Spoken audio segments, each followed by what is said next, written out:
संवाद जनप्रतिनिधियों के बीच में और विचार के आधार पर जुड़े हुए संगठन के कार्यकर्ताओं के बीच में, और लक्ष्य रखा है आत्मनिर्भर भारत और विकसित भारत की तर्ज पर आत्मनिर्भर राजस्थान, विकसित राजस्थान बने, राजस्थान की अर्थव्यवस्था निरंतरता से आगे बढ़े, राजस्थान की जीडीपी आगे बढ़े, पर कैपिटा इनकम आगे बढ़े। और इस सब के लिए हमारे संगठन का ध्येय वाक्य है कि संगठन एक राजनीतिक नहीं, संगठन एक सेवा का माध्यम भी है। दोनों के बीच में समन्वय करके इस बात को आगे बढ़ाने का काम हुआ। आज जहां एक और भारतीय जनता पार्टी ने लक्ष्य रखा है हर बूथ पर भारतीय जनता पार्टी की इकाई, वो इकाई बूथ से लेकर मंडल और जिला और प्रदेश की इकाइयों के गठन पर चर्चा हुई और सबने सराहा कि हमारे सारी इकाइयां बिल्कुल अच्छी तरह गठित हो गई। आज की बैठक में राज्य सरकार के दोनों बजटों के क्रियान्वयन पर विस्तृत चर्चा करने के पश्चात सभी लोगों ने मुख्यमंत्री जी का अभिनंदन किया है कि बजट की जो घोषणाएं थी 80% घोषणाएं अमली जामा पहन चुकी है। इसके साथ ही मुख्यमंत्री जी जब भी दिल्ली प्रवास पर जाते हैं केंद्रीय नेतृत्व से, अलग अलग मंत्रालय से राजस्थान की बहबूदी के लिए आवश्यक धनराशि लेकर आते हैं।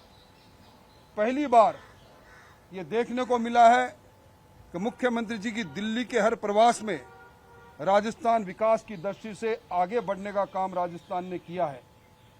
गरीबी मुक्त राजस्थान ये लक्ष्य रखा गया और 5000 गांवों को में बीपीएल से मुक्त करने के लिए आज जो कार्यकारी योजना बनी है उसमें संगठन और सत्ता दोनों मिलकर उनका चिन्हितीकरण करेंगे, उन गरीब लोगों का जिनको बीपीएल से ऊपर लेकर आने का लक्ष्य रखा है। एक बहस छिड़ी है राजस्थान में 1.5 वर्ष बनाम 5 वर्ष। 1.5 वर्ष में आधारभूत संरचनाओं से लेकर विभिन्न जन कल्याणकारी योजनाएं, राम सेतु जल नीति से लेकर राम सेतु जल जो हमारा परियोजना से लेकर यमुना जल परियोजना तक, इन सारे कामों को जिस प्रकार हाथ में लिया गया है उन कामों को निश्चित अंतराल के अंदर पूरा करने का लक्ष्य भी आज रखा गया है। और एक सेवा का पखवाड़ा प्रधानमंत्री नरेंद्र मोदी जी के जन्म दिवस पर 16 सितंबर से 2 अक्टूबर तक चलेगा। अलग अलग प्रकल्प उसमें होंगे, स्वच्छता से लेकर रक्तदान से लेकर हर दिन अलग अलग कार्यक्रम रहेंगे। और एक सरदार पटेल के 150वीं जयंती पर 3 दिन के अंदर हर लोकसभा में 150वीं जयंती पर कितनी यात्रा है? 150 किलोमीटर की संसदीय क्षेत्र में यात्रा निकलेगी। इन सारे कामों को भी किया जाएगा। और पंचायत समिति और नगर पालिका के चुनाव में, पंचायत राज संस्थाओं के चुनाव में, आने वाले संभावित चुनाव के अंदर भारतीय जनता पार्टी पूरी तैयार है। और हमने आज उस स्मार्ट मीटर पर भी चर्चा की है जिसकी शुरुआत कांग्रेस ने अपने कार्यकाल में की थी। कांग्रेस ने टेंडर किया था, कांग्रेस के कार्यकाल में 5.5 लाख मीटर लगे थे। और इसके साथ साथ अतिवृष्टि में जहां भी जन हानि हुई है, जहां भी मकान गिरे हैं, जहां भी किसान की आधारभूत संरचनाओं की हानि हुई है, उसका शीघ्र उस सर्वे करा के उसके मुआवजे तक को ले जाने की बात हुई है। खाद और फर्टिलाइजर की पूरी उपलब्धता रहे, इस पर भी हमने चर्चा की है। एक तरह से संगठन और सरकार दोनों ने मिलकर संकल्प ले लिया है कि हम राजस्थान के आवाम की सेवा में कोई कसर नहीं छोड़ेंगे। कुछ विषय ऐसे हैं जिन पर जानकारी हमारे नेता पूर्व प्रदेश अध्यक्ष अशोक प्रणामी जी देंगे। मैं प्रणामी साहब से कहूंगा कि वो शेष बचे हुए विषय पर जानकारी दें।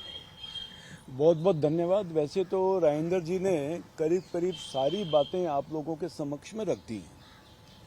आज मुख्यमंत्री जी ने विशेष इस बात का आह्वान किया कि जितने भी विधायक हैं, प्रत्येक विधायक अपनी विधानसभा में उसके जितने भी सरकारी विद्यालय हैं उनको अच्छी तरह जांच करके उस विद्यालय में क्या रिपेयरिंग के काम है, क्या रेनोवेशन के काम है, वो पूरी लिस्ट बना करके देंगे।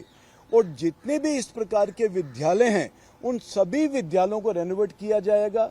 जहां पर नए कमरे बनाने हैं वहां नए कमरे बनाए जाएंगे, जहां नए विद्यालय बनाने की आवश्यकता पड़ेगी वहां पे नए विद्यालय बनाए जाएंगे। और जितने भी जीर्ण शीर्ण हालत में जो विद्यालय होंगे उनको भी सही करने का काम करेंगे।